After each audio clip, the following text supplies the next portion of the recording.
په افغانستان کې د طالبانو پر بشپړې ماتې د ډاکټر محمد اشرف غني او د جبهې مقاومت مشر احمد مسعود ټینګار. افغان ولسمشر او احمد مسعود ټینګار کوي چې طالبان باید په افغانستان کې د تل لپاره مات شي او دغې ډلې ته باید له دې ډیره موقع ورنه کړل شي. هغوی دواړه باور لري چې د طالبانو په ګډون ترهګرۍ ډلې به ماتې شي، خو دومره ژر نه.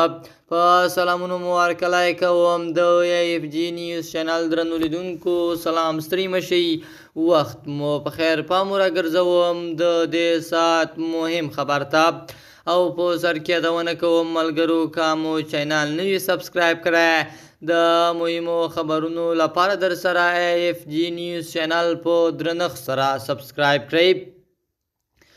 له پاکستان نه د افغان کډوالو د ایستلو پر پریکړه د اشرف غني او عمران خان سختې نیوکې. د پاکستان پخوانی لومړی وزیر عمران خان او اشرف غني د غیر قانوني بهرنیانو او په ځانګړې توګه د افغان کډوالو د ستنولو په اړه د پاکستان چارسمبلي حکومت د تګ لپاره له زندانه ځانګړې ویناپاڼه کې نیوکې کړې دي. نوموړي ویلي په زور د افغان کډوالو ایستل به د دواړو هیوادونو ترمنځ اوږدمهاله اړیکو کې درز پیدا کړي.